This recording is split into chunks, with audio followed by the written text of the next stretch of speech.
prophéties qui venaient.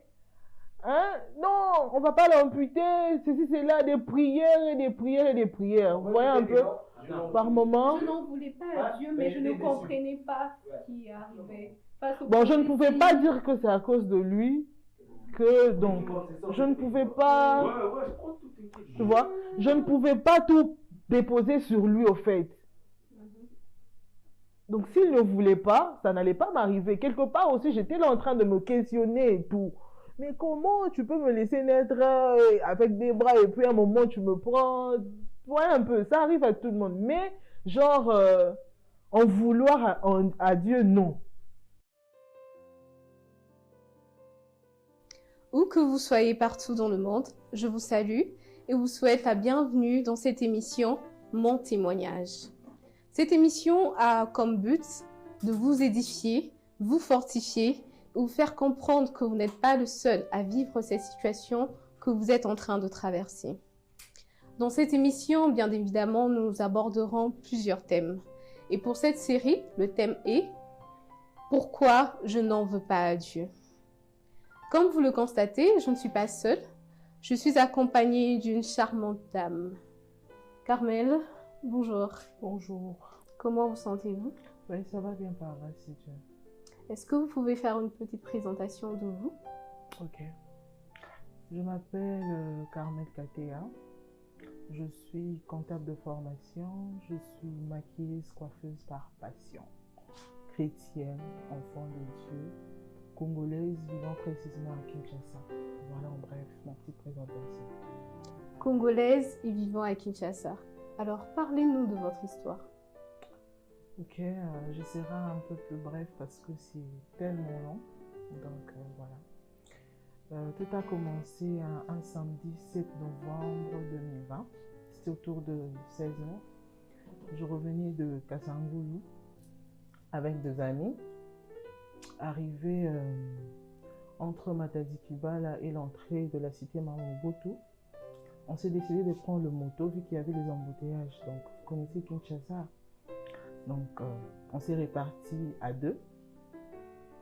J'ai pris la moto et je crois pas faire 3 minutes sur la moto. Il y avait un grand car qui venait vraiment avec une très grande vitesse derrière nous là. Et le motard avait déjà peur. Moi, généralement, la peur, vraiment, c'est pas moi. C'est pas dans mon sang. Voilà. Il avait peur, vu que le grand car venait avec une grande vitesse. Je lui ai dit non, non. Lui, il est sur la grande route. Nous, on est du côté de piéton. Donc, je ne vois pas le rapport entre lui et nous. Donc, sois calme, avançons calmement. Au fur et à mesure, on était en train d'avancer. Le grand car a fait un faux mouvement juste à côté de nous. Le motard a perdu le contrôle. Il est tombé du côté droit. Moi, je suis tombée à la gauche. Je roulais sous le grand car. Et à la suite, le grand car est passé sur mon bras gauche.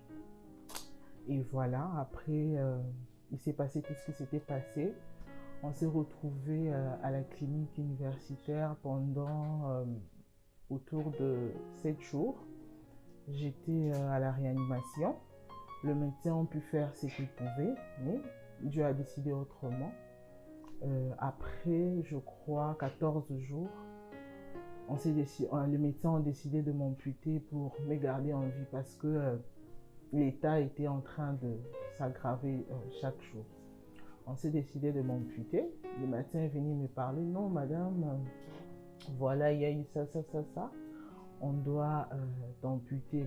J'ai dit, ok, c'est pas grave. Moi, mon problème, c'est me débarrasser du bras vu que c'était devenu trop lourd. J'ai dit, pour me débarrasser du bras, je crois que la douleur va partir et je vais rester en paix. Ok, marché conclu, on m'a amputé. La famille n'était pas au courant parce que j'avais refusé que la famille soit au courant.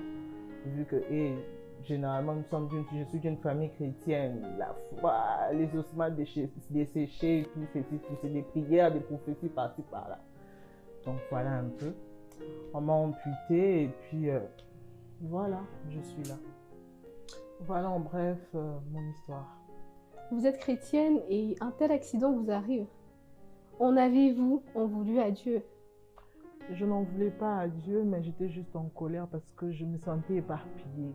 Je ne pouvais pas comprendre que c'est lui qui m'a gardé en vie, certes, oui.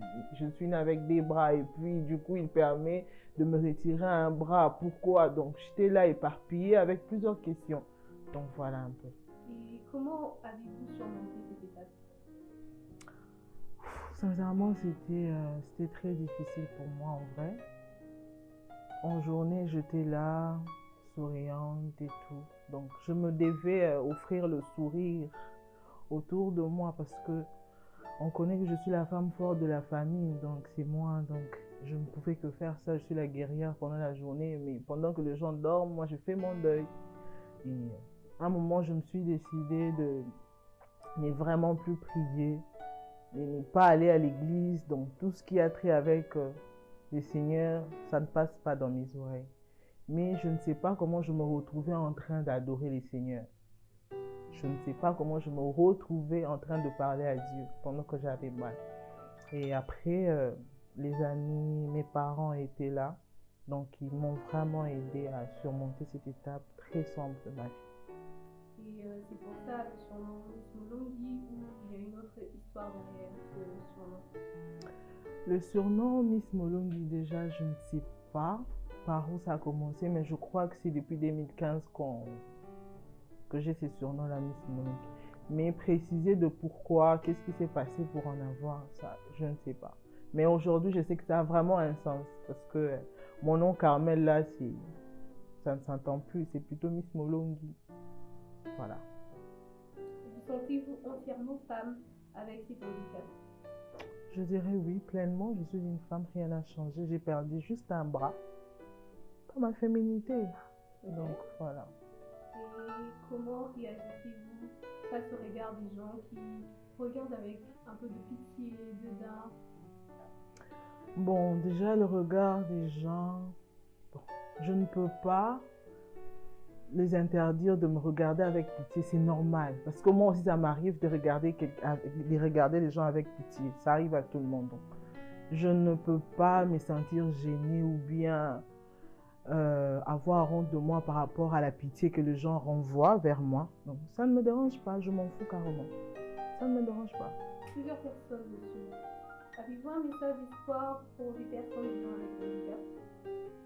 Un message d'espoir aux personnes vivant avec handicap, je dirais carrément, l'handicap n'est pas une fatalité. Et ne fais pas de ça un frein ou bien une honte pour toi, de se cacher, d'éviter d'évoluer. Non, non. Fais plutôt de ça un atout. Fais-toi remarquer à travers ton handicap. Tu es belle, tu es beau, tu es jeune.